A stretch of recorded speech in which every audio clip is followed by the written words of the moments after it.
Shalom, selamat pagi Bapak Ibu. Tuhan Yesus senang saya memberkati.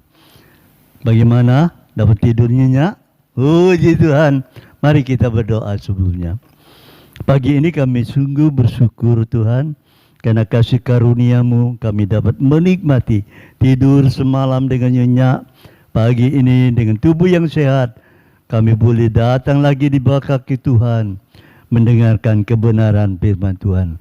Berfirmanlah kepada kami siap untuk mendengarnya. Dalam nama Tuhan Yesus. Haleluya. Amin.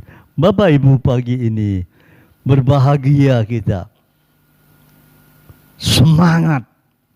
Karena Allah yang kita sembah adalah Allah yang luar biasa. Mari kita buka dalam Lukas 18 ayat 13.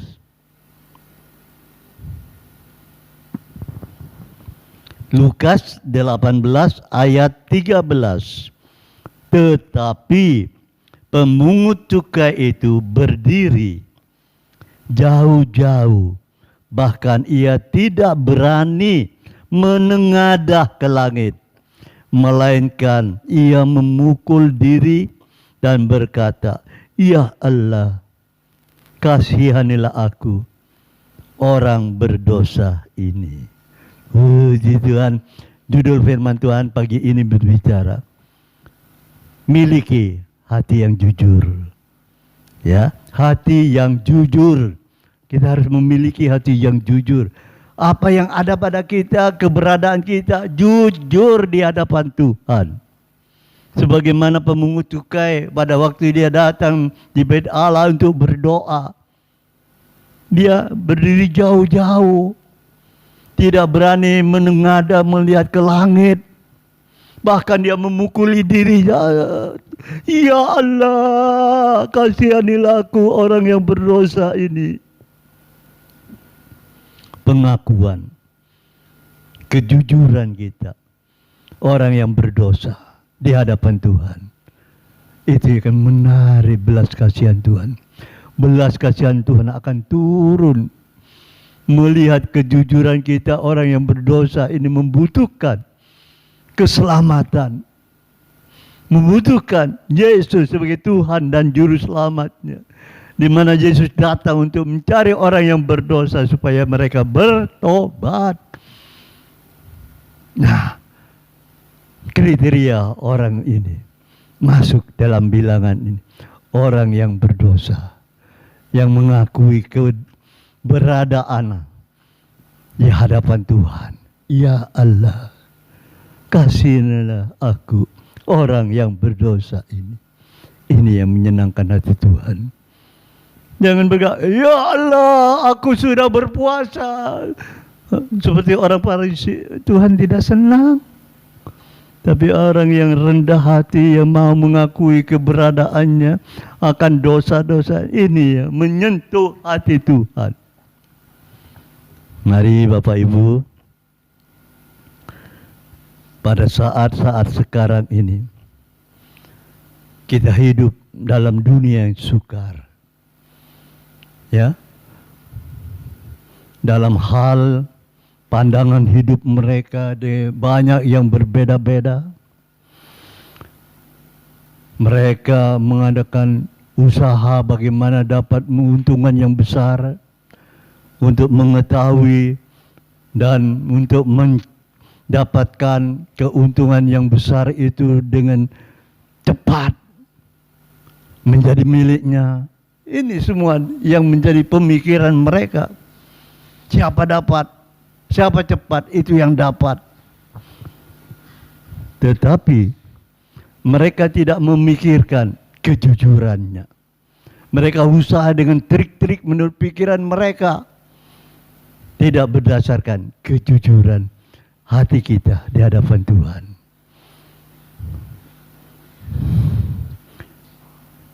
Di balik semua itu, kejujuran itu mahal, itu mutlak. Dari itu, siapa yang menemukan yang memiliki hati yang jujur di hadapan Tuhan. Pertahankan itu. Memang mungkin kita dikucilkan, kita tidak enak karena kita tidak mendapatkan teman. Mereka menjauhi kita.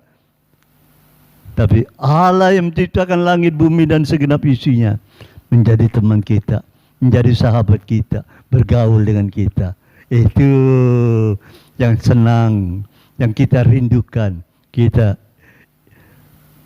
inginkan setiap saat hidup bergaul dengan Allah. Dengan hati yang jujur.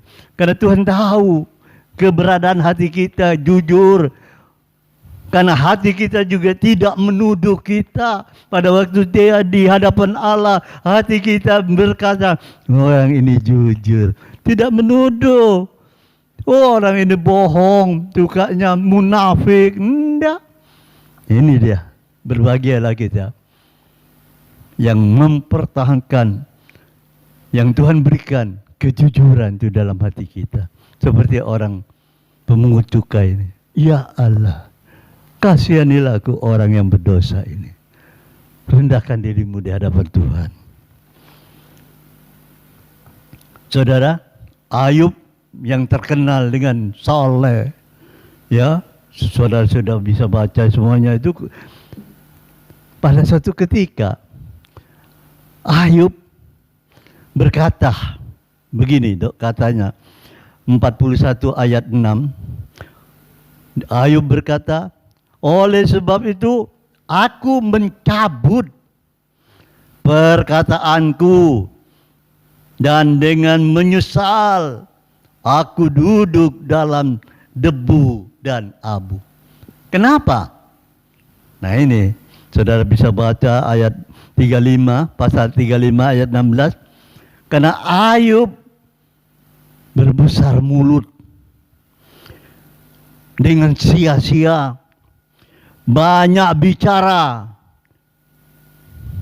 tanpa pengertian, gedabus, ngobros, cuma ngomong tok, gedabus.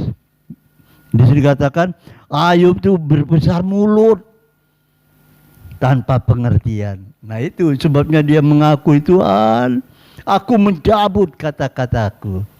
Ayub, orang yang jujur, dia berani mencabut kata-katanya, minta ampun di hadapan Tuhan. Saudara, ada lagi seorang raja yang besar, Daud. Ya, di dalam Mazmur saudara dapat baca di dalam pasal 32 ayat 5. Dosaku ku beritahukan kepadamu,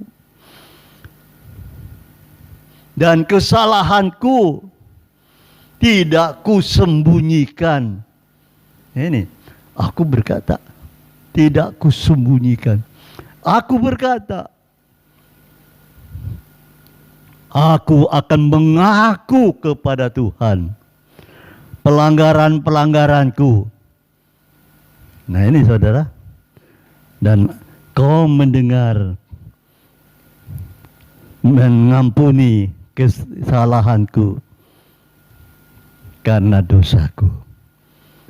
Ya, seorang raja Daud, dia berani mengakui dosa-dosanya, pelanggarannya. Nah ini saudara, akibat dia berani mengakui itu semua, dia mendapatkan pengampunan. Makanya hati yang jujur itu perlu. Jangan main-main, jangan beri kesempatan pada iblis. Jangan tukar kejujuran kita dengan hal yang sia-sia, dengan uang yang hanya sejumlah berapa lembar. Berani kita berbohong. Jangan. Pertahankan kejujuran kita. Iya, iya, tidak, tidak. Dalam pekerjaan kita, dalam bisnis kita, ayo kita belajar jujur. Kalau barang itu kurang baik, katakan kurang baik kualitasnya. Kalau ini baik, ya katakan baik. Jangan bilang yang kurang baik menjadi baik. Saudara, suatu ketika saya pergi pasar. Saya senang dengan mangga. Ya, saya tanya, Bu, manggane manis. Wah, manis Pak. Langsung dia demonstrasi, ngambil mangganya dipotong, dimakan. Rasanya tuh saya tahu mangganya ini kecut, tapi dia mempertahankan dengan rasa manisnya. Padahal akhirnya ketahuan kalau mangganya kecut.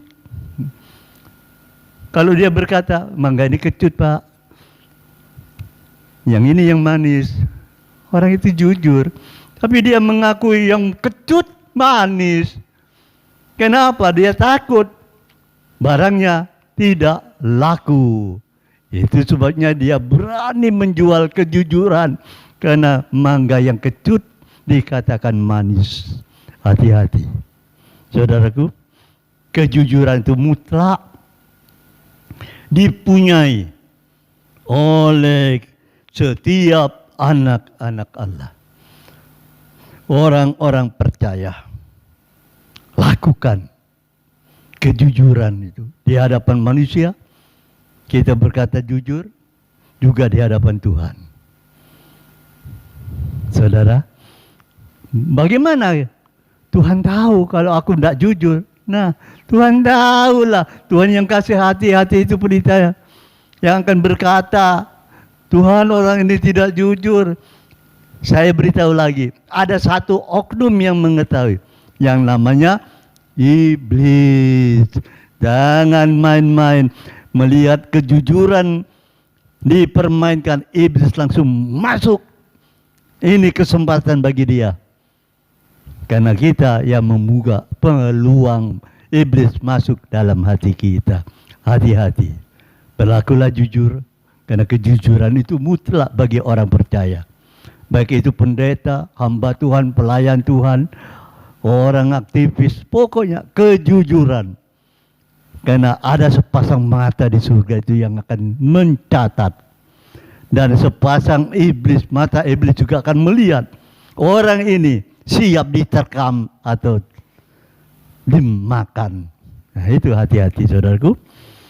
Bagaimana dengan kita? Tuhan Yesus memberkati. Mari kita berdoa.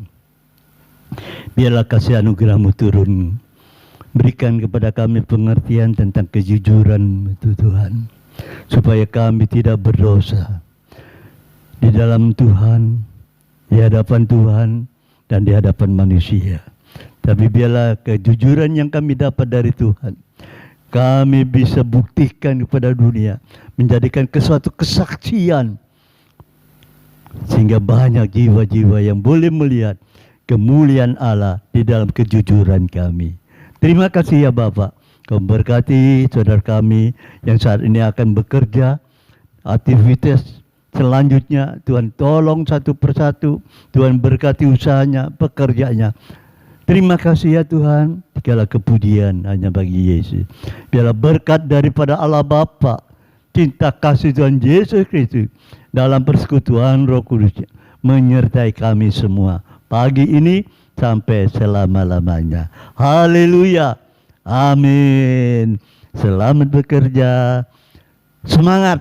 Tuhan Yesus memberkati. Haleluya.